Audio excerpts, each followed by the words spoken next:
Party అనేది చెల్లని రూపాయిగా మారింది. టీఆర్ఎస్ని బీఆర్ఎస్గా మార్చిన రోజే ప్రజలు టీఆర్ఎస్కి బీఆర్ఎస్కి రెండింటికి కలిపి వీఆర్ఎస్ ఇచ్చినారు. మీరు ఫామ్ హౌస్కు పరిమితమైతే బాగుంటుందని చెప్పినారని చెప్పేసి వాళ్ళని పంపించినారు. తర్వాత ఏదో కొత్త కథలు వెళ్తా ఉన్నారు. బీజేపీ బీఆర్ఎస్ బీజేపీలో కలుస్తామన్నారు, విలీనం చేసుకుంటామన్నారు. అట్లా అప్పుడప్పుడు జనాలలో ఉండేందుకు టీఆర్ఎస్ పార్టీ లేదా బీఆర్ఎస్ పార్టీ ప్రయత్నాలు చేస్తూ వచ్చింది. ఈ మధ్య కాలం లోపల 2 ఎన్నికలు ఎమ్మెల్సీకి సంబంధించి 3 ఎన్నికలు జరిగినాయి. 2 ఎన్నికలు టీఆర్ఎస్ పార్టీకి బాగా పట్టున్నది. బావా బామ్మర్ది చెల్లె నాయన అందరూ ఎమ్మెల్యేలు ఎంపీలు ఉన్నటువంటి నియోజకవర్గాలు అయినటువంటి కరీంనగర్, నిజామాబాదు, మెదక్ జిల్లాలకు సంబంధించి ఒక గ్రాడ్యుయేట్స్ ఎమ్మెల్సీ, ఒక టీచర్స్ ఎమ్మెల్సీ 2 ఎమ్మెల్సీ ఎన్నికలు జరిగినాయి. టీఆర్ఎస్ పార్టీ కనీసం అభ్యర్థులు కరువైనరా లేదా వాళ్ళు ఎందుకు ఆలోచించారో ఏం ఆలోచించారో తెలియదు. కనీసం పోటీ చేసే పరిస్థితులలో టీఆర్ఎస్ లేనటువంటి పరిస్థితి. ఇది గ్రౌండ్ రియాలిటీ. మేము గెలిచినాం కాబట్టి మేము ఏదో అహంకారంతో మాట్లాడతలేం. మేము ప్రజలకు సేవ చేస్తా ఉన్నాం, ప్రజలకు దగ్గర అవుతా ఉన్నాం. మా పార్టీ పూర్వ స్వరూపం జనసంఘ పుట్టిందే అంత్యోదయ లక్ష్యంగా పుట్టింది. ఆ అంత్యోదయ లక్ష్యంగానే పనిచేస్తున్నాం. Eradication of poverty, eradication of poor, గరీబుల సేవ చేసేందుకే భారతీయ జనతా పార్టీ పనిచేస్తుంది. పేదలు, రైతులు, మహిళలు వీళ్ళ కోసం అనుక్షణం తప్పించేటువంటి పార్టీ భారతీయ జనతా పార్టీ. ఎవరు అడగకున్నా రైతన్నల కష్టాన్ని దృష్టిలో ఉంచుకొని 3 రోజుల క్రితం జరిగినటువంటి భారత కేబినెట్ గౌరవ ప్రధానమంత్రి నరేంద్ర మోడీ గారి నాయకత్వంలో మళ్లీ రైతన్నలకు అన్నింటికి కూడా మినిమం సపోర్ట్ ప్రైస్ విషయం లోపల భారత కేబినెట్ ఒక నిర్ణయం తీసుకొని సుమారు 2.5 లక్షల కోట్లు భారత ప్రభుత్వం మీద భారం పడుతుందని తెలిసి కూడా ఎంఎస్పీని పెంచుతూ రైతన్నల్ని ఆదుకోవాలనేటువంటి ఆలోచన కలిగిన పార్టీ భారతీయ జనతా పార్టీ, నరేంద్ర మోడీ గారి నాయకత్వం. ఈ దిశగా భారతీయ జనతా పార్టీ ముందుకు పోతూ తెలంగాణ రాష్ట్రంలో కూడా ఒక పైస లేదని, మమ్మల్ని ఎవరు నమ్ముతలేరని, ఢిల్లీకి పోతే చెప్పుల దొంగలుగా మమ్మల్ని చూస్తుర్రని సాక్షాత్తు ముఖ్యమంత్రి లాంటి వాళ్ళు మాట్లాడుతున్న పరిస్థితులలో మేము నేషనల్ హైవేల పేరిటనో ఇంకో దాని పేరిటనో అనునిత్యం తెలంగాణలో ఒక రకమైనటువంటి డెవలప్మెంట్ యాక్టివిటీస్ కోసం డబ్బులు ఇస్తూ తెలంగాణ ప్రజలకి భారతీయ జనతా పార్టీ దగ్గరవుతూ వస్తా ఉంది. గెలిచినటువంటి 8 మంది ఎంపీలు అనునిత్యం తెలంగాణ ప్రజల కోసం, తెలంగాణ రాష్ట్ర అభివృద్ధి కోసం, తెలంగాణ ప్రజల సంక్షేమం కోసం 24/7 తెలంగాణ రాష్ట్రం నుంచి గెలిచిన 8 మంది ఎంపీలు పనిచేస్తా ఉన్నాం. రాష్ట్ర ప్రభుత్వం సగము, కేంద్ర ప్రభుత్వం సగం పెట్టి రైల్వే బ్రిడ్జిలు కట్టాలి, రైళ్లు చేయాలి, అండర్ పాస్లు చేయాలి, అన్ని గేట్లు తీసేయాలని పనిచేస్తా ఉంటే సగం పైసలు ఇయ్యక కేసీఆర్ ప్రభుత్వం 10 ఏళ్లు పోతే 18 నెలల్లో వీళ్ళు కూడా మా దగ్గర పైసలు లేవు, మేము పైసలు ఇయ్యమంటే తెలంగాణ రాష్ట్రంలో ఉన్న అనేక లెవెల్ క్రాసింగ్లు, రైల్వే క్రాసింగ్లు, అండర్ పాస్లు ఇట్లా చాలా విషయాల లోపల కేంద్ర ప్రభుత్వమే సౌత్ సెంట్రల్ రైల్వే బోర్డు వీళ్ళందరూ కలిసి 100% పైసలు ఇచ్చి తెలంగాణలో railways development, national highways development ప్రతి అంశంలో ఎవరు మమ్మల్ని అడగకున్నా మేమే ముందుండి పనిచేస్తూ వస్తా ఉన్నాం. మా మెదక్ జిల్లాకి, పూర్వ మెదక్ జిల్లా మొత్తం ప్రస్తుతం సిద్దిపేట, సంగారెడ్డి, మెదక్ 3 జిల్లాలకు కలిపి అమృత్ 2 పథకం కింద మంచినీళ్ల కోసం 260 కోట్ల రూపాయల్ని భారత ప్రభుత్వం ఒక ఉమ్మడి మెదక్ జిల్లాకే ఇచ్చింది. ఇట్లా డెవలప్మెంట్ చేస్తూ మేము ప్రజలకు దగ్గరకు అవుతూ జనం గుండె చప్పుడుగా భారతీయ జనతా పార్టీ మారుతూ ముందుకు పోతున్నటువంటి తరుణంలో రకరకాలైనటువంటి వ్యక్తులు, రకరకాలైనటువంటి అంశాలు, మా మీద వ్యక్తిగత బురద జల్లేటువంటి కార్యక్రమాలు. రఘునందన్ రావు మాట్లాడితే ఏదో టీఆర్ఎస్ మీద అక్కస్తోటి మాట్లాడుకునేటోళ్ళు అనుకునేటోళ్ళు. ఇంతకాలం రఘునందన్ రావు మీద వ్యక్తిగతంగా బురద జల్లేందుకు చాలా మంది ప్రయత్నం చేసినారు. సోషల్ మీడియాలో ఇంకా కూడా నిన్న మా చెల్లె కవితమ్మ చెప్పినటువంటి పెయిడ్ ఆర్టికల్స్ రఘునందన్ రావు మీద రోజు రాపిస్తూనే ఉన్నారు. పెయిడ్ న్యూస్ ఛానల్స్, పెయిడ్ జర్నలిస్టులు, కొత్త కొత్త పదాలు వింటున్నాం. 1995లో Raghunandan Rao contributor, but I never heard పైసలు తీసుకొని వార్తలు రాస్తారని, పైసలకు ఆర్టికల్ రాస్తారని మేము ఎప్పుడు జర్నలిజంలో పనిచేసినప్పుడు చూడలేదు. కానీ దురదృష్టం పెయిడ్ ఆర్టికల్స్, భారతదేశంలో అడ్రస్ లేని పేపర్లు, కానీ పొద్దుగా లేస్తే డిజిటల్ మీడియాలో కనబడతాయి. దొంగనే దొంగ అని అరిచినట్టు కొంతమంది దొంగలకు జీతం ఇచ్చి రాపిచ్చి వాటిని పొద్దులేమగానే అన్ని యూట్యూబ్ ఛానళ్లలో తిప్పించి వ్యక్తిత్వ హననానికి పాల్పడుతున్నారు అని రఘునందన్ రావు మాట్లాడితేనేమో తప్పు అనిపించింది చాలా మందికి. కానీ నిన్న వాళ్ళ ఇంటికెళ్ళి వచ్చినామని చెప్పింది, వాళ్ళ చెల్లెనే చెప్పింది. వేరే దేశాలలో పెట్టి వ్యక్తిత్వ హననానికి పాల్పడుతున్నారు, ఆడబిడ్డను, మీ ఇంటి బిడ్డను, నా వ్యక్తిత్వాన్ని హననం చేస్తే కూడా ఇది చేస్తలేరా అని నేను రాష్ట్ర ప్రభుత్వాన్ని ఈ సందర్భంగా సూటిగా అడుగుతా ఉన్నా. ముఖ్యమంత్రి గారిని వ్యక్తిత్వ హననం చేసిర్రు, నన్ను చేసిర్రు, ఆఖరికి ఆ ఇంటికెళ్ళి వచ్చిన ఆడబిడ్డ అని చెప్పుకున్నామే, నిన్న ఆమె చెప్పింది వేరే దేశాలలో పెట్టి వ్యక్తిత్వ హననం చేస్తా ఉన్నారు, పెయిడ్ బ్యాచ్ల్ని నడిపిస్తున్నారని. కవిత ఎవరిని ఉద్దేశించి పెయిడ్ ఆర్టిస్టులను పెట్టిర్రు, పెయిడ్ బ్యాచ్లు పెట్టి నడిపిస్తారని చెప్తుందో రేవంత్ రెడ్డి గారికి, రాష్ట్ర ముఖ్యమంత్రి గారికి తెలిసే ఉంటుంది. అందుకని ఆ పెయిడ్ ఆర్టిస్టులని, ఆ పెయిడ్ బ్యాచ్ని అందరినీ కూడా వెంటనే కేసులు పెట్టి రిమాండ్ చేయాలని నేను కూడా డిమాండ్ చేస్తా ఉన్నాను. ఎందుకంటే వ్యక్తుల వ్యక్తిత్వాన్ని హననం చేసేటువంటి అధికారం ఆర్టికల్ 19 మీకు ఇవ్వలేదు. ఫ్రీడమ్ ఆఫ్ స్పీచ్, స్వేచ్ఛ మీకు ఉందని చెప్పి మీరు ఎవరి మీద పడితే వాళ్ళ మీద ఏది పడితే అది రాసే అధికారం ఎవరికీ లేదు. ఏ ఛానల్కి లేదు, ఏ పేపర్కి లేదు, ఎవరికి లేదు. సో ఆ అంశం లోపల కవితకి ఇలా కడుపున వచ్చినట్టు కనబడుతుంది. కానీ మీరు అధికారంలో ఉన్నప్పుడు డ్రోన్లు ఎగిరేసిరని కొంతమంది రిమాండ్ చేసిరు, తప్పుడు కేసులు పెట్టిరు, రకరకాలైనటువంటి అవస్థలు పెట్టిరు. ఇలా నీ దాకా వస్తే చెల్లెకి కడుపున వస్తారు. అయినా ఈ పంచాయతీ ఈ రాష్ట్రంలో టీఆర్ఎస్ లేదు అని చెప్పడానికి నేను చేస్తున్నటువంటి ప్రయత్నం. టీఆర్ఎస్ ఏడుంది రాష్ట్రంలో? టీఆర్ఎస్ను వద్దని వాళ్ళ నాయననే ముంచేసి బీఆర్ఎస్ చేసేసి, ఆ బీఆర్ఎస్ను వద్దనుకొని ప్రజలు బీఆర్ఎస్ ఇచ్చారు. ఇలా టీఆర్ఎస్, బీఆర్ఎస్, కవిత, కేటీఆర్, కేసీఆర్ అనేది చెల్లని రూపాయలుగా మారిపోయినాయి తెలంగాణ సమాజంలో. 2001 కేసీఆర్ తెలంగాణ ఉద్యమాన్ని ప్రారంభించినప్పుడు 18 నుంచి 35 ఏళ్ల వయసున్న వాళ్ళంతా జై తెలంగాణ అంటే ఇట్లా పుట్టలు తెచ్చుకొని వచ్చినారు, రోడ్డు మీదకి వచ్చినారు. ఆ ఆవేశాన్ని, ఆ ఆలోచనని 10 సంవత్సరాల మీ పరిపాలన లోపల చంపేసి బిడ్డకో శాఖ, కొడుక్కో శాఖ, నాయనకో శాఖ ఇచ్చి మీది మీరే చేసుకొని, మిమ్మల్ని మీరే పెంచుకొని, మీ ఆస్తులు మీరు పెంచుకొని, మిమ్మల్ని మీరే ఎదుగుదలకు ఉపయోగించుకున్నారు తప్ప తెలంగాణ ప్రజలకు ఏం జరగలేదు. తెలంగాణ రాష్ట్రం రావాలని పెట్రోల్ పోసుకొని తనను తను తగలబెట్టుకున్న శ్రీకాంతాచారి కుటుంబానికి ఏం దక్కలేదు మీ 10 ఏళ్ల పాలన లోపల. అమరుడైన శ్రీకాంతాచారి, మొదటి అమరుని దగ్గర నుంచి, శ్రీకాంతాచారి దగ్గర నుంచి మొదలుకుంటే 120 కిలోమీటర్ల స్పీడ్ తోటి వచ్చేటువంటి రైళ్లను ముద్దాడినటువంటి పాలమూరు బిడ్డలకు కూడా రూపాయి దక్కలేదు. గల్లీలలో వెలువడి తినొత్తలేదు. ఢిల్లీలో ఉన్న యూపీఏ ప్రభుత్వానికి కానీ ఢిల్లీకి పోయి చచ్చిపోయిన మా రంగారెడ్డి జిల్లా యాదిరెడ్డి గారి కుటుంబానికి కూడా ఏం దక్కలేదు.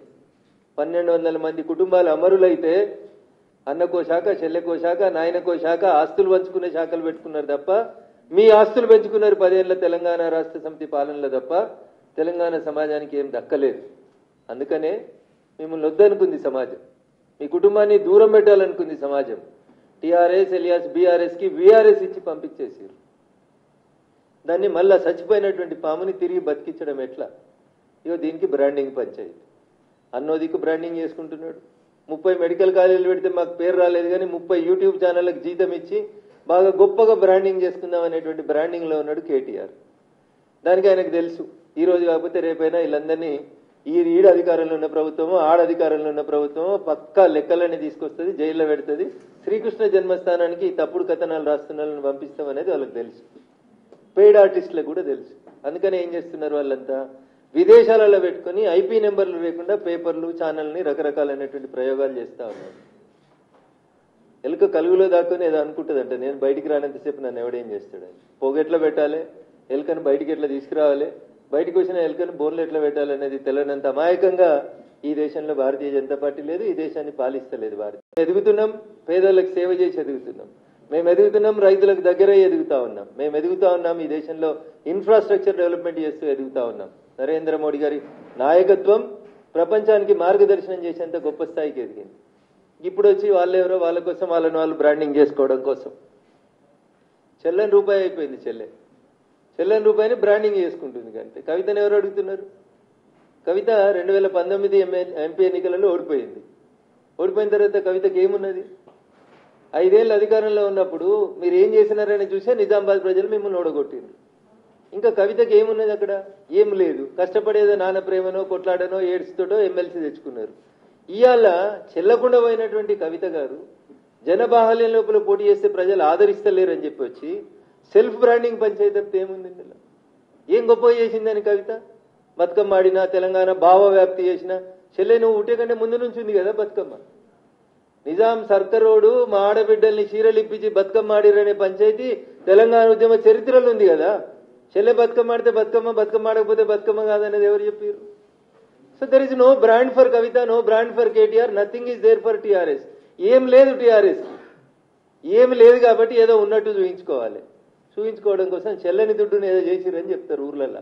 పక్కా తెలంగాణ భాషలు చెప్పాలంటే, కేసీఆర్ గారి భాషలు చెప్పాలంటే అది చెల్లని దుడ్డు, చెల్లని రూపాయి. చెల్లని రూపాయికి బ్రాండింగ్ చేసుకునేటువంటి ప్రయత్నము, దానికి మీడియా లోపల స్పేస్.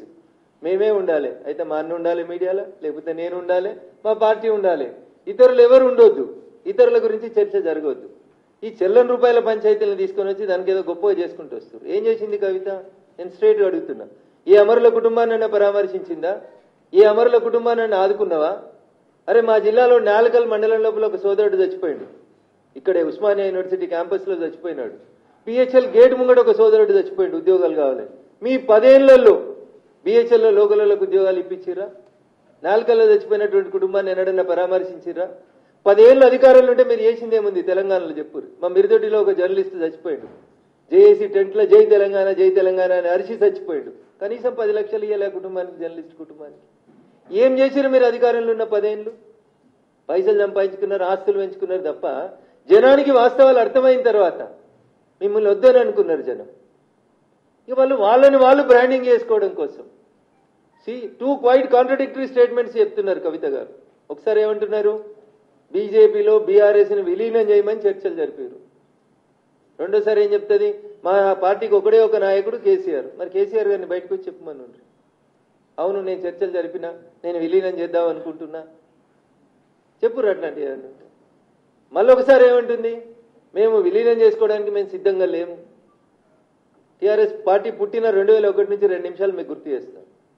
2004 ఎన్నికలు వచ్చినాయి. 2001లో టీఆర్ఎస్ పుడితే 2004లో ఎవరితో పొత్తు పెట్టుకుందన్న టీఆర్ఎస్ పార్టీ? కాంగ్రెస్ తోటి పొత్తు పెట్టుకుంది. గులాం నబీ ఆజాద్ గారితో పాటు పిసిసి అధ్యక్షుడు వాళ్ళ ఇంటికి పోతే 2004లో పొత్తు పెట్టుకుని రాష్ట్రంలో కేంద్రంలో 2 చోట్ల మంత్రులు ఉన్నది టీఆర్ఎస్ ప్లస్ కాంగ్రెస్. ఆ తర్వాత 2009 వచ్చిందన్నారు. 2009 రాగానే క్వైట్ కాంట్రడిక్టరీ. అప్పటిదాకా తిట్టిన సిపిఎం తోటి పొత్తు పెట్టుకున్నారు, సిపిఐతో పొత్తు పెట్టుకున్నారు, తెలుగుదేశం పార్టీతో పొత్తు పెట్టుకున్నారు, మహాకూటమి అని చెప్పి పొత్తు పెట్టుకున్నారు. పొత్తులు మీరే పెట్టుకుంటారు. 2004లో ఒక పొత్తు, 2009లో ఒక పొత్తు, 2014 తెలంగాణ వచ్చింది. ఏం చేసిర్రు? మేము విలీనం చేస్తాం, మాకు దర్శనం ఇస్తే చాలు, మమ్మల్ని కాళ్ళు మొక్కనిస్తే చాలు, మొత్తం కాందాని వస్తామని పోయిర్రా పోలేదా? దండం పెట్టిర్రా పెట్టలేదా? ఫోటోలు దిగిర్రా దిగలేదా? పొత్తులు మీరే పెట్టుకుంటారు, విలీనాలు మీరే చేసుకుంటారు, మీరే ప్రకటనలు చేసుకుంటారు, మీరే ఆలింగనాలు చేసుకుంటారు. పోనీ ఎన్నడన్నా బీజేపీ తోటి మీకు మాకు ఏమైనా పొత్తు ఉందా? ఇవాళ ఈ రాష్ట్రంలో భారతీయ జనతా పార్టీ ఒంటరిగా ఎదుగుతున్న బీజేపీని చేసేందుకు చెత్త పంచాయతీలు, చెత్త స్టోరీలు తప్ప ఏముందన్న అందులో? ఎవరు అడిగారు నేను విలీనానికి? ఎవరు అడిగారు నేను పొత్తు పెట్టుకోమని? నీతో పొత్తు పెట్టుకోవాల్సిన అవసరం మాకేముంది? 2014 నుంచి 2018 మీ నాయన పరిపాలన తర్వాత 19 ఎన్నికలలోనే మేము 4 ఎంపీలు గెలిచిన వాళ్ళం. 2019 ఎన్నికలలోనే 4 ఎంపీలు గెలిచినాం. 24 వచ్చేసరికి 4ను 8 చేసుకున్న వాళ్ళం మేము. సో భారతీయ జనతా పార్టీ సొంతంగా ఈ రాష్ట్రంలో తన కాళ్ల మీద తాను నిలబడుతున్నప్పుడు మమ్మల్ని ప్రత్యక్ష యుద్ధంలో గెలవడం చేతగానోళ్ళు, అశ్వత్థామ అథో నరో కుంజరో అన్నట్టు సాటుకుంటే అందరు కలిసి ఆలింగనాలు చేసుకొని ఎవరికి పైసలు ఇస్తున్నారు, ఎవరెవరితోటి రాపిస్తున్నారు, ఎవరెవరు ఎందుకు రాస్తున్నారు, ఇవందరి ఉద్దేశం భారతీయ జనతా పార్టీ తెలంగాణలో ఎదుగుదలని ఆపాలి. ఇది అయ్యేది కాదు, అది పోయేది కాదు. మేము చాలా స్పష్టంగా ప్రజల మనసులు గెలుచుకొని ఓట్లకు పోతున్నాం తప్ప మేము పైసల పంచాయతీ చేస్తలేము. మీ దగ్గర మస్తు పైసలు ఉన్నాయి, మస్తు పైసలు ఇచ్చిర్రు. 2023 డిసెంబర్ ఎన్నికల ఫలితాలని తారుమారు చేసుకునేందుకు ప్రయత్నం చేసిర్రు, జనాలని మభ్య పెడదామని చూసిర్రు. పైసలు గెలిపి ఎప్పుడు కూడా ప్రజలకు సేవ చేసేటోళ్ళు గెలుస్తారు తప్ప పైసలు ఇచ్చేటోళ్ళు కాదు. అందుకని ఈ పొత్తుల పంచాయతీలు, విలీనాల పంచాయతీలు, భారతీయ జనతా పార్టీతో బీఆర్ఎస్ పొత్తు విలీనం ఇట్లాంటి చర్చ ఏ రోజు జరిగిందని నేను అనుకుంటలేను.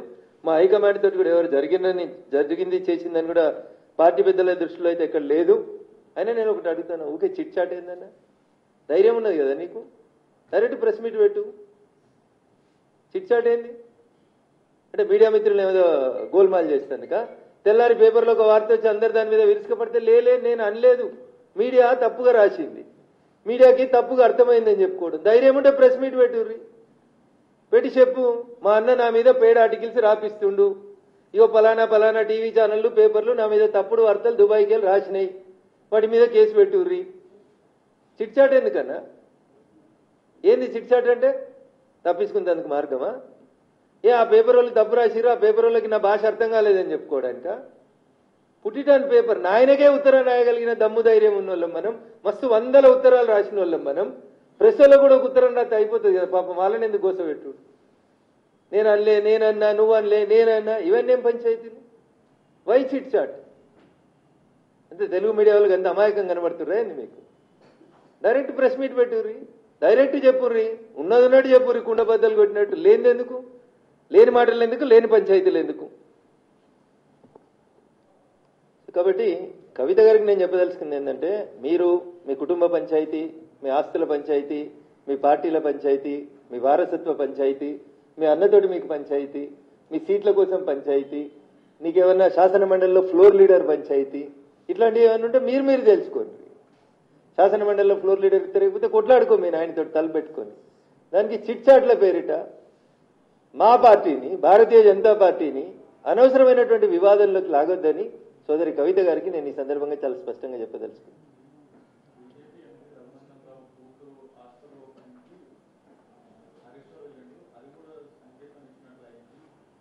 మరి ఆ రోజు హరీష్ రావుని ఎందుకు సస్పెండ్ చేయలేదు? నాట్ ఓన్లీ హరీష్ రావు, తలసాని శ్రీనివాస్ యాదవ్ గారు వచ్చారు, మాగంటి గోపీనాథ్ గారు వచ్చిండ్రు, ఆ ఏరియాలో ఉన్నటువంటి చాలా మంది వచ్చారు. ఆయన ఆరోగ్య శాఖ మంత్రిగా ఒక దవాఖానా ఓపెనింగ్కి వచ్చింది. మీకున్న ఇబ్బంది ఏంది?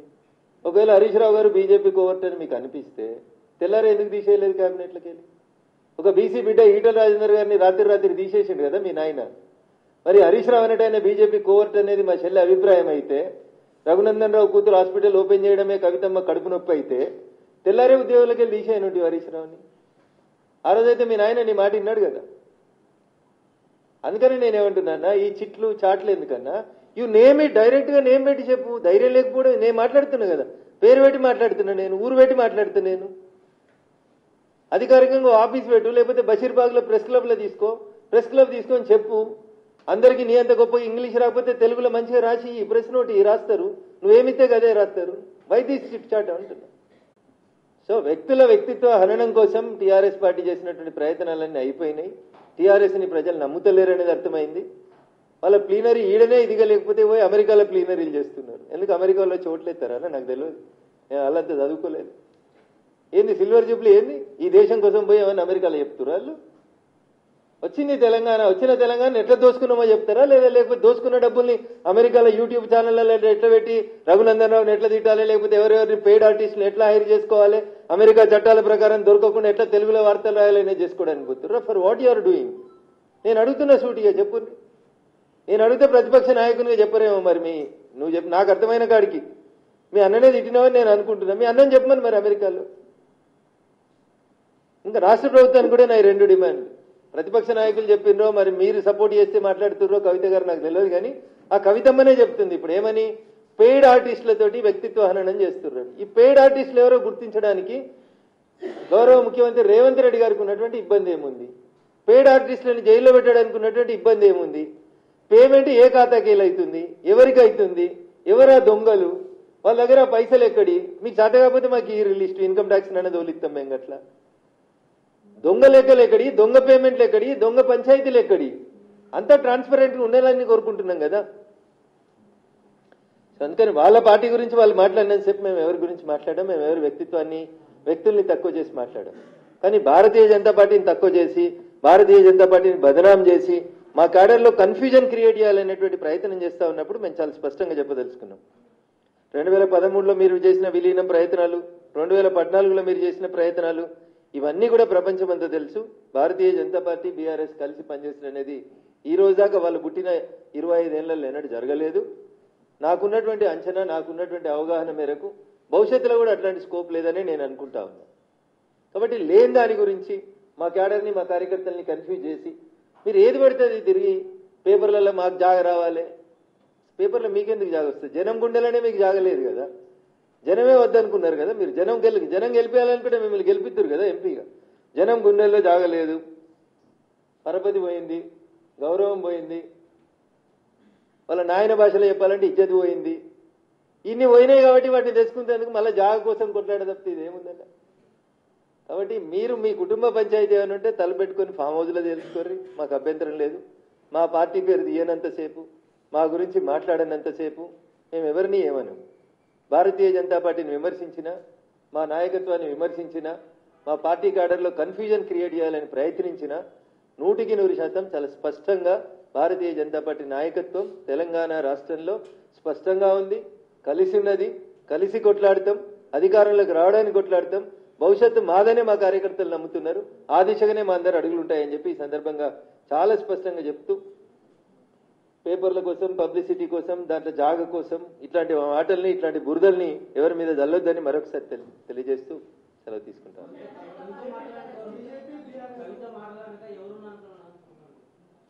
ఇప్పుడు టీఆర్ఎస్ బలహీనపడాలి, టీఆర్ఎస్ నాశనం కావాలని ఎవరు కోరుకుంటారో నాకంటే ఎక్కువ మీకే తెలుసండి. వాళ్ళే మాట్లాడిస్తారు.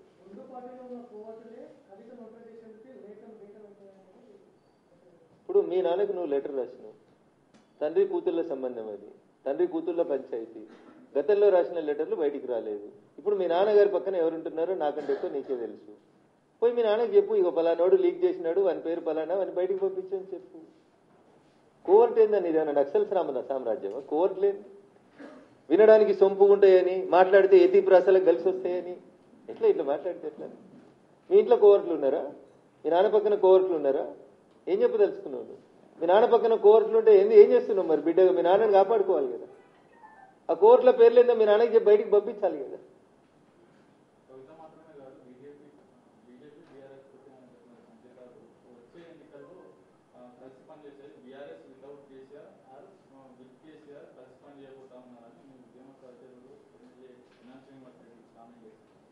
నేను ఎన్ఎం శ్రీనివాసరెడ్డి గారు ఏం మాట్లాడినారో నేను వినలేదన్నా.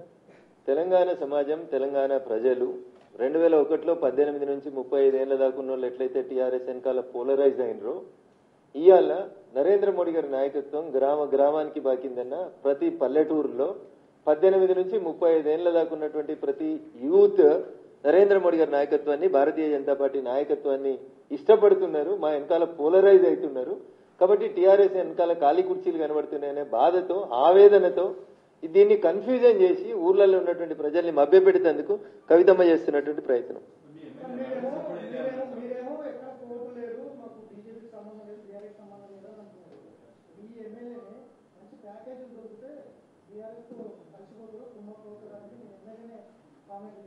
నేను వినలేదన్నా, మా ఎమ్మెల్యేలో ఎవరు మాట్లాడినో వినలేదు. ఒకవేళ ఎవరైనా మాట్లాడితే మా రాష్ట్ర పార్టీ పెద్దలు, అధ్యక్షులు, ఆల్ ఇండియా అధ్యక్షులు ఖచ్చితంగా దానికి సమాధానం చెప్తారు.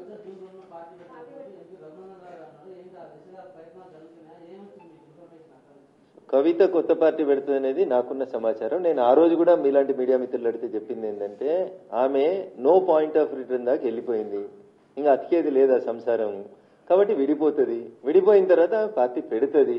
ఇది ఒక రాజకీయాలలో నాకున్న 20 ఏళ్ల 23 ఏళ్ల అనుభవంతో చెప్తున్నాను. 2001 నుంచి ఆ కుటుంబాన్ని దగ్గరగా చూసిన వ్యక్తిగా, రాష్ట్ర రాజకీయాల్లో జరుగుతున్నటువంటి పరిణామాల్ని గమనిస్తున్నటువంటి వ్యక్తిగా, 2014లో అధికారంలోకి వచ్చిన తర్వాత కాంగ్రెస్ పార్టీ 2019లో పార్టీ పెట్టించిన విషయం మీకు మాకు అందరికీ తెలుసు. కాబట్టి పార్టీలు ఎవరు పెట్టిస్తారు, పైసలు ఎవరు ఇస్తారు, ఎవరికి అవసరం అనేది చాలా స్పష్టంగా కనబడుతుంది కదా. పాలేంది నీళ్ళేంది తెలుస్తుంది. నా నోట్లకి వెళ్ళేందుకు కానీ చిట్ చాట్ కాదు. I'm speaking openly.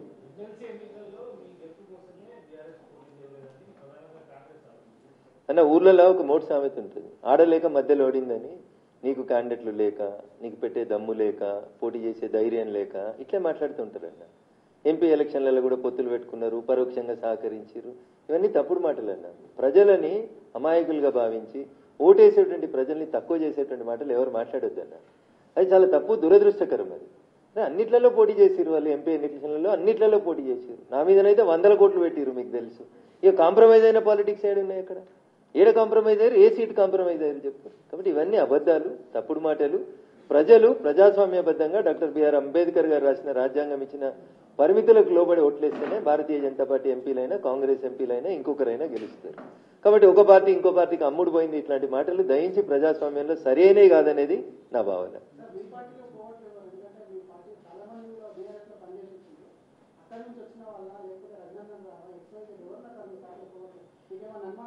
Bharatiya Janata party తన పార్టీలో కోవర్ట్లుంటే గుర్తుపట్టలేనంత అమాయకమైనటువంటి స్థితిలో లేదు. గల్లీ నుంచి ఢిల్లీ దాకా భారతీయ జనతా పార్టీకి నాయకత్వం ఉంది. కేంద్రంలో అధికారంలో ఉన్నాం కాబట్టి ఐబీలు, ఎస్బీలు, ఇంటెలిజెన్స్లు అన్నీ కూడా అట్లాంటి తప్పుడు వ్యక్తులు ఎవరన్నా మా పార్టీలు ఉంటే 100% సమాచారం ఇస్తాయి. సో టీఆర్ఎస్కి వచ్చిన వాళ్ళ అని చెప్పి మీరు ఒక వర్గాన్ని ఎత్తి చూపే ప్రయత్నం మీడియా తొందరపడి చేయొద్దని చెప్తా ఉన్నా. కోవర్టు పని చేసే వాళ్ళు ఎవరు కూడా బీజేపీలో లేరు, ఉండరు, మనలేరు. వాళ్ళ ఫ్యూచర్ కూడా బీజేపీలో కొనసాగదు. మీరు ఆ కుటుంబాన్ని దగ్గర చూసిన వ్యక్తిగా అది పైసల పంచాయతీ లేకపోతే అధికారం కోసం పంచాయతీ? వారసత్వ పంచాయతీ, పైసల పంచాయతీ, రేపు మళ్ళీ ఎప్పుడైనా భవిష్యత్తులో వస్తే అన్ని అన్నకేనా నాకేం లేవా అనేది పంచాయతీ. ఈ రాష్ట్రంలో కాదు పక్క రాష్ట్రంలో కూడా అదే అయింది. ఏమైందో మీకు తెలుసు. నేను I don't want to name anybody. పక్క రాష్ట్రంలో కూడా ఏమైంది? అధికారం కోసం పంచాయతీ, సీట్ల కోసం పంచాయతీ, నోట్ల కోసం పంచాయతీ, ఇంకేముంటుందని అంతకుమించి. అల్టిమేట్ గా బాగా పైసలు 10 సంవత్సరాలు అధికారంలో ఉన్నప్పుడు బాగా ముద్దు వచ్చింది. ఆ ముద్దను పంచుకునే కాడ పంచాయతీ వచ్చింది. అంతకుమించి కమ్యూనిస్ట్ ఉద్యమ నాయకుడు అని చెప్పుకునేటువంటి మావో గారు అనుకుంటే ఒక సందర్భంలో చెప్తారు, all human relationships are linked with finance. మానవ సంబంధాలన్నీ ఆర్థిక సంబంధాలే అని చెప్తారు. మార్క్స్ చెప్తారు. మార్క్స్ చెప్పినటువంటి మాట, మానవ సంబంధాలన్నీ ఆర్థిక సంబంధాలే అని చెప్తారు. ఇంతకంటే ఎక్కువ ఏముందన్న? కుల్లం కనబడుతూనే ఉంది. Thank you.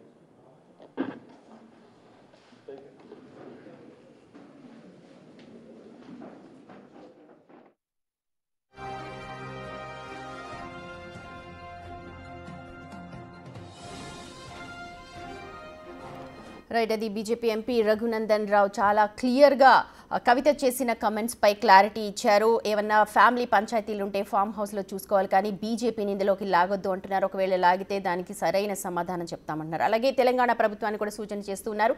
కవిత ఆరోపిస్తున్నట్టుగా ఎవరైతే పెయిడ్ ఆర్టిస్టులు ఉన్నారో లేకపోతే ఐపీ అడ్రస్లు కనుక్కోవడానికి ప్రభుత్వానికి కూడా సూచన చేస్తూ ఉన్నారు. వాళ్ళు ఎవరో కనుక్కొని నిజాలు చెప్పాలంటున్నారు.